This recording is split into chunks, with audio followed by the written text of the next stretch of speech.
Hello everyone, welcome to learning twist. तो यह है क्लास 6 साइंस का chapter number 10 living creatures exploring their characteristics, यानी कि जीवित प्राणी जिनमें यानी कि जान होती है, जिनमें सांसें होती हैं, है ना, वो लिविंग क्रिएचर्स और उनके जो करेक्टरिस्टिक्स हैं, जो उनके फीचर्स हैं, उनको एक्सप्लोर करना। इसके क्वेश्चन आंसर है ये, ठीक है। इसका जो एक्सप्लेनेशन है वो चैनल पर जा चुका है, लिंक आपको मिल जाएगा उसका डिस्क्रिप्शन बॉक्स में। तो हम जो है इसके क्वेश्चन आंसर आज कवर कर रहे हैं वीडियो में। तो चलिए, फर्स्ट क्वेश्चन है इसमें, how would you now categorise a seed as living और नॉन लिविंग। तो आप किसी सीड को कैसे कैटेगराइज करोगे, क्या वो नॉन लिविंग है या वो लिविंग है। Seed is a living thing. देखो, मैंने बताया था, जिसने चैप्टर की डिटेल स्टडी की है उसको समझ में आएगा, बाकी मैं यहाँ समझा देती हूँ छोटा सा। Seed is a living thing. देखो, जो लिविंग थिंग्स होती हैं उसमें क्या होता है, जैसे अगर आपको किसी की तुलना करने को दी जाए, कंपैरिजन बोला जाए कि आपको ये बताना है ये लिविंग है या नॉन लिविंग, तो उसकी कंपैरिजन अपने आप से कर लेना कि इसमें भी सब होता है। जैसे हम ग्रो करते हैं, छोटा बच्चा है वो आगे जाकर एडल्ट बनता है, तो हम लोग ग्रो करते हैं, ऐसे ही सीड में ग्रोइंग होती है ना। सीड से प्लांट बनता है तो वो भी तो ग्रो करता है, ऐसे ही तो सीड इसलिए लिविंग थिंग है। Seed can grow into a plant under right condition. अगर प्लांट के को राइट कंडीशंस मिले, अच्छी उसको दशा है, उसको पानी अच्छे से मिले, प्रॉपर उसको एयर मिले, प्रॉपर वाटर मिले, सनलाइट मिले। सनलाइट भी इतनी ज़रूरी नहीं है, कभी कभी कुछ कुछ बीज ऐसे होते हैं जो डार्कनेस में भी हो जाते हैं, देखा होगा आपने, जैसे आपके घर में कभी चना भिगो जाता है ना, इस तरह की चीज़ें, तो उसमें अंकुरण हो जाता है, तो इसलिए वो अंधेरे में किचन में भी रखोगे आप तब भी हो जाएगा, अंधेरे में भी हो जाएगा। तो एयर और वाटर बहुत ज़्यादा ज़रूरी है, और साथ ही साथ अगर सनलाइट मिले तो बहुत ज़्यादा अच्छा है। तो सीड जो है एक प्लांट के अंदर ग्रो करता है, इसीलिए वो लिविंग थिंग है। देखो, मैंने इतना बड़ा बता दिया, लेकिन छोटा सा ही क्वेश्चन है ये, इसलिए समझाया मैंने आपको, जिससे कि आपको अच्छे से समझ में आ जाए, ठीक है। तो फर्स्ट क्वेश्चन इसका हो चुका है। सेकंड देखेंगे, how can the life cycle of mosquito be disrupted. हम जो मॉस्किटो का जो लाइफ साइकिल है वो कैसे डिस्टर्प्टेड कर सकते हैं। देखो, इसमें ये बताना है हमें कि हम जो मॉस्किटो का जो लाइफ साइकिल है, जैसे मॉस्किटो की ब्रीडिंग बहुत ज़्यादा होती है, तो हम उसको रोक कैसे सकते हैं।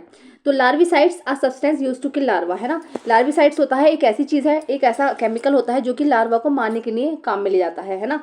तो क्या करा जाता है, इन द ब्रीडिंग हैबिटेट, जहाँ पर मच्छर रहते हैं, जैसे कूलर में हो गए या फिर गमलों में हो गए या फिर जैसे कहीं रुका हुआ पानी है वहाँ पर होते हैं, तो they can mature into adult mosquitoes into disperse. तो उसमें से क्या होता है, उसमें से वो मैच्योर होकर एडल्ट मॉस्किटोज बन जाते हैं। तो larvicide treatment of breeding habitats help reduce the adult mosquito population near by areas. तो लार्विसाइड जो ट्रीटमेंट होता है उससे क्या होता है, उससे जो जगह जगह जो मच्छरों की संख्या बढ़ रही है ना, उनकी जो पॉपुलेशन बढ़ रही है उसको नियर बाई एरियाज में रोका जा सकता है। Liquid larvicide products are applied directly to water using backpack sprayers and truck और एयरक्राफ्ट माउंटेड स्प्रेयर्स। आपने देखा होगा आपके जो एरियाज में कभी कभी जो गाड़ियाँ आती हैं ट्रक में, तो बैक पीछे की साइड से वो एक धुआं टाइप का छोड़ती चली जाती हैं, है ना। तो उसमें जो होता है लिक्विड लार्विसाइड प्रोडक्ट्स होते हैं, उसमें अप्लाइड किए जाते हैं, जो कि वाटर में सीधे मिलाकर छिड़के जा सकते हैं। Tablet, pellet, granular and briquette formulations of larvicides are also applied by mosquito controllers to breeding areas. Breeding areas में जहाँ जहाँ पर मॉस्किटोज बहुत ज़्यादा हो रहे हैं, तो वहाँ पर tablet, pellet, granular and briquette formulation जो है लार्विसाइड्स के रूप में प्रयुक्त की जाती है। चलिए नेक्स्ट क्वेश्चन देखेंगे, list the similarities and differentiate in life cycle of plants and animal. बहुत इंपॉर्टेंट क्वेश्चन है ये, ठीक है, वेरी इंपॉर्टेंट ये। चलिए तो देखेंगे similarities in life cycle and plants, और यहाँ डिफरेंसेस हैं in life cycle of plants, ठीक है। ओके, देखते हैं।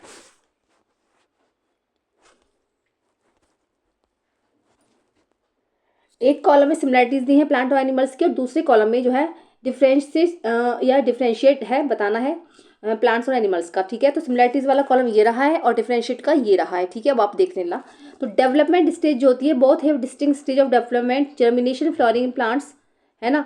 डेवलपमेंट स्टेज जो होती है मतलब दोनों में ही ग्रोइंग होता है, तो वो सेम ही होती है। जैसे कि जर्मिनेशन सीड में होता है, फ्लोरिंग प्लांट में फ्लावर आते हैं, इस तरीके से, है ना। और इसमें जो है लार्वा और एडल्ट एनिमल, लार्वा होता है फिर उसके बाद वो एनिमल्स जो है एडल्ट हो जाते हैं। ऐसे ही इसमें डिफरेंशिएट, पहले सिमिलरिटीज देख लेंगे सारी, है ना। ग्रोथ होती है तो both plants and animals grow from a small initial stage into a mature form. तो दोनों ही प्लांट्स एनिमल्स में ग्रोइंग होती है, वो छोटी सी एक स्टेज से मैच्योर बन जाते हैं, है ना। और ऐसे ही रिप्रोडक्शन इसमें होता है, यानी कि वो अपने बेबी वंस को जन्म दे सकते हैं, यंग वंस को जन्म दे सकते हैं। जैसे कि both undergo process to produce offspring seeds for plants and young ones for animals. हाँ, एनिमल्स में यंग वंस को जन्म देते हैं और प्लांट्स में सीड को जन्म मिलता है, फ्रूट्स के अंदर भी सीड होता है। इस तरीके से ये चीज़ें सिमिलरिटीज़ हैं इसमें। और डिफरेंशिएट में होगा रेस्पिरेशन, वाइल बोथ रेस्पायर, इसमें दोनों रेस्पायर तो करते हैं लेकिन द मैकेनिज्म डिफर, दोनों में जो मैकेनिज्म है रेस्पायर का वो डिफर है, अलग अलग है। एनिमल्स यूज लंग्स, एनिमल्स जो है लंग्स का यूज़ करते हैं, या फिर गिल्स का करते हैं, है ना। लेकिन प्लांट्स जो है स्टोमेटा का यूज़ करते हैं और लेंटिकल्स का यूज़ करते हैं। आपने देखा वो पत्ती जो होती है उसकी ऐसे पत्ती सी होती है ना, उसकी उसकी सतह पर बहुत बारीक बारीक छिद्र टाइप के होते हैं, तो वो होते हैं स्टोमेटा। तो उन्हीं से जो पत्तियां सांस लेती हैं। अब अगर ग्रोथ पैटर्न्स देखा जाए तो प्लांट एग्जिबिट इंडिटरमिनेट ग्रोथ, है ना, क्योंकि इनकी जो ग्रोथ होती है थ्रू आउट द लाइफ, इनकी जो ग्रोथ होती है पूरी लाइफ होती रहती है। लेकिन एनिमल्स हैव डिटरमिनेट ग्रोथ, इनकी जो ग्रोथ होती है वो थोड़ी सी एज आकर इनकी मतलब अलग अलग सबका एज है, तो उसके हिसाब से जो है इनकी स्टॉप जो है इसकी जो एज होती है एनिमल्स की, उनकी जो रुक जाती है। ठीक है, जब वो मैच्योरिटी को प्राप्त कर लेते हैं। ऐसी रिप्रोडक्टिव स्ट्रक्चर्स इनका है। Animals have specialised organs for reproduction, animals में क्या होता है अलग तरीके के ऑर्गन्स दिए होते हैं रिप्रोडक्शन के लिए, मतलब उनमें प्रजनन क्षमता अलग तरीके से होती है। While plants use flowers cones और स्पोर्स, जबकि पेड़ पौधों में फ्लावर्स यूज होते हैं, कोन्स होते हैं और स्पोर्स होते हैं छोटे छोटे, उनसे रिप्रोडक्शन होता है।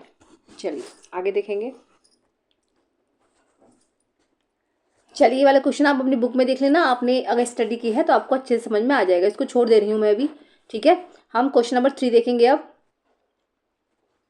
You have learn that different conditions are required for seed germination. आपने लेसन में पढ़ा है कि हमने जो सीड जर्मिनेशन देखा, जो बीज का अंकुरित होना होता है, उसमें बहुत सारी कंडीशंस होती हैं। How can be use this knowledge for proper storage for grains and pulses. तो इस नॉलेज को हम कैसे यूज़ कर सकते हैं अगर हमें किसी ग्रेन्स का या फिर पल्सेस का स्टोरेज करना है। तो to ensure proper storage of grains and pulses and prevent germination, एक तो उनको कीप ड्राई, उनको ड्राई रखना होगा, कूल स्टोरेज ठंडा उनको स्टोरेज देना होगा, और एयर टाइट कंटेनर्स में उसको रखना होगा। तो 3 कंडीशंस होंगी, ड्राई रखो उसको, कूल स्टोरेज दो मतलब ज़्यादा गर्मी भी ना हो, और एयर टाइट कंटेनर्स में इसको रखना होगा। चलिए नेक्स्ट क्वेश्चन आएगा। You have learn that a tail is present in a tadpole but it disappears as it grows into a frog. तो आपने पढ़ा कि जो टेडपोल होता है यानी मेंढक का बहुत छोटा सा रूप होता है, पहले वो जेली टाइप स्ट्रक्चर में होते हैं, है ना, उसको स्पॉन्ज बोलते हैं।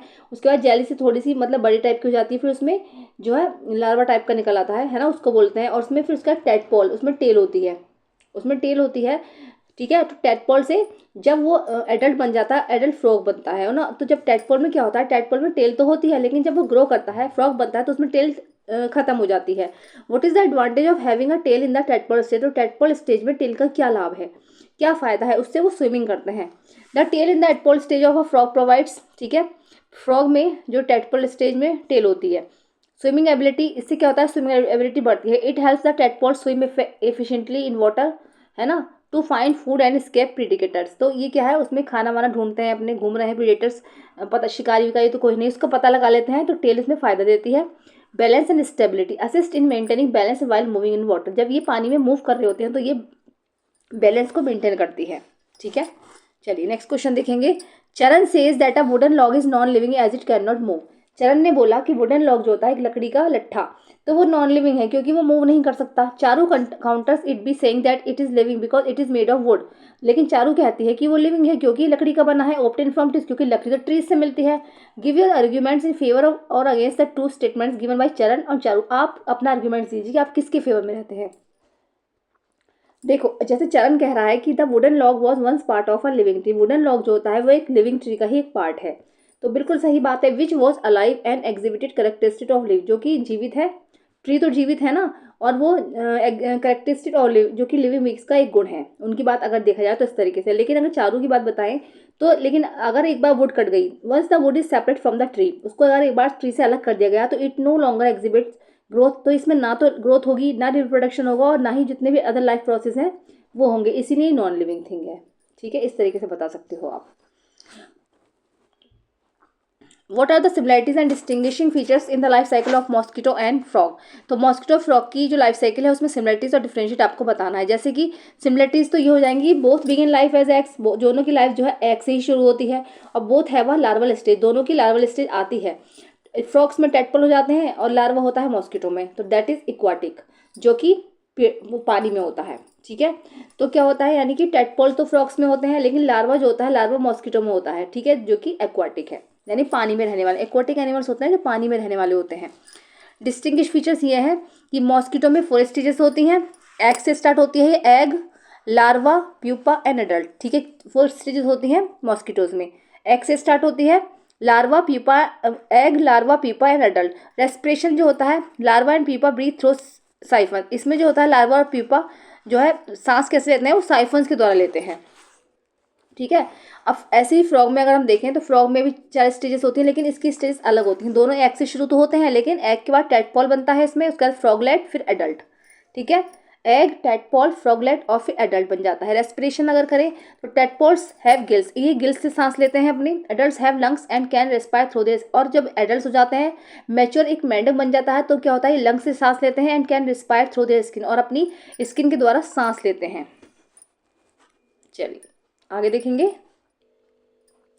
क्वेश्चन नंबर 7 है, a plant is provided with all the condition suitable for its growth.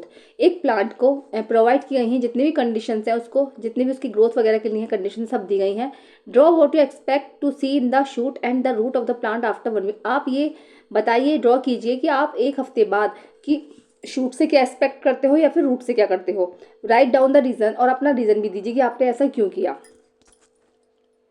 देखो फिगर यह है कि पॉट को हमने ग्राउंड में रखा। आंसर है एक्सपेक्टेड ऑब्जर्वेशन, जैसे कि एक्सपेक्ट किया गया। शूट जो है मैंने बताया था, शूट जो है हमेशा ऊपर की साइड जाएगी, है ना, अपवर्ड जाएगी वो, और जहाँ पर सूर्य का प्रकाश आ रहा होगा उधर की साइड उसका शूट जो है मुड़ जाएगा। तो growth upwards towards the light source, है ना, जहाँ लाइट आ रही है उधर की साइड चला जाएगा। रूट जो है वो ग्रोथ डाउनवर्ड, वो नीचे की साइड जाएगी इनटू द सॉइल, कहाँ, मिट्टी में जाएगी, for stability and nutrient observation, किस लिए, कि जिससे कि वो स्टेबल बना रहे, रुका रहे, एंड न्यूट्रिएंट ऑब्जर्व, और जो मिट्टी से वो न्यूट्रिएंट लेती है, पोषण तत्व लेते हैं वो लोग, सॉरी वो लोग नहीं, हाँ पेड़ पौधे मिट्टी से जो है पोषक तत्व लेते हैं, इसीलिए वो नीचे की साइड जाती है। रीज़न इसका यह है कि shoots grow towards light for photosynthesis, roots जो शूट जो होती है वो फोटोसिंथेसिस के लिए लाइट की तरफ चली जाती है ना, और जो रूट्स है वो डाउनवर्ड जाती है नीचे की तरफ, क्योंकि उसको न्यूट्रिएंट लेने होते हैं, न्यूट्रिएंट एब्जॉर्प्शन है, मिट्टी से उसको न्यूट्रिएंट मिलते हैं रूट्स को, इसलिए वो नीचे की साइड जाती है। क्वेश्चन नंबर 8 है, Tara and Vijay set up the experiment. Tara और विजय ने एक एक्सपेरिमेंट को सेट किया, शोन इन दिस पिक्चर, जैसे कि इस पिक्चर में दिखाया गया है ना। What do you think they want to find out, आपको क्या लगता है वो क्या जानना चाहते हैं। How will they know if they are correct. देखो ये हमने एक्सपेरिमेंट जो है चैप्टर में भी पढ़ा है। तो इसमें क्या है, उन्होंने एक बीज को अंकुरित किया है, अंकुरित करके उसको लगा दिया है। तो उसका क्या करा है, एक को तो सीधा लगाया है, एक को उल्टा लगाया और एक को बिल्कुल सीधा यहाँ पर लगाया है। ठीक है, तो देखना है कि रूट किधर जा रही है और शूट किधर जा रही है। ठीक है, अलग अलग डायरेक्शन में उन्होंने लगाया, इसको लेटा हुआ लगाया है, इसको थोड़ा सा सीधा लगाया, उसको बिल्कुल सीधा। इसका जो है शूट ऊपर और रूट नीचे है। देखो शूट ऊपर है और इसमें रूट नीचे है। इसमें क्या है, इसमें रूट ऊपर है और इसमें शूट नीचे है, और इसमें जो है थोड़ा लेटा हुआ सा है। तो इसमें हम देखेंगे experimental setup. Tara and Vijay are likely trying to understand how the orientation of a seed affect the growth direction of the shoot and the root। तो तारा और विजय ने ये सेटअप किया है कि वो देखना चाहते हैं कि रूट और शूट जो है किस डायरेक्शन में जाएंगे। तो ऑब्जर्वेशन ये निकला कि if the shoot always grow upwards, कि अगर शूट जो है हमेशा ऊपर की साइड जाएगी, क्योंकि वो लाइट की तरफ चल जाएगी, जहाँ पर लाइट आ रही है तो उधर को साइड जाएगी, क्योंकि उसको फोटोसिंथेसिस के लिए उधर की साइड जाना होता है। एंड जो अगर जो रूट सिस्टम है हमारा वो नीचे की साइड आएगा, वो आएगा डाउनवर्ड्स, है ना, वो डाउनवर्ड्स जाएगा, क्योंकि उसको मिट्टी में जाना है, मिट्टी से वो पोषक तत्व जो है सॉइल से लेती है रूट, इसीलिए वो डाउनवर्ड्स जाती है। किसने जाती है उसको, ये एक नेचुरल मैकेनिज्म है ना, ये एक प्राकृतिक मैकेनिज्म है, और जो कि गाइड करता है उसकी ग्रोथ को, ग्रोथ डायरेक्शन को किस दिशा में होनी है, वो किस दिशा में ग्रोथ डायरेक्शन होनी है, तो इसको गाइड करता है। इसीलिए रूट हमेशा जड़ में जाएगी नीचे की साइड, सॉरी जड़ तो है, रूट हमेशा नीचे की साइड जाएगी सॉइल में, और जो है शूट है हमेशा ऊपर की साइड जाएगी, जहाँ पर फोटोसिंथेसिस करना है उसको, प्रकाश उसको मिलता रहे। चलिए आगे देखते हैं। चलिए एक्सपेरिमेंट इसको छोड़ देते हैं, ठीक है, बाकी ये क्वेश्चन मैंने करा दिए हैं। अगर आपको ये करना है तो कमेंट बॉक्स में मुझे कमेंट करके बताइएगा, ठीक है।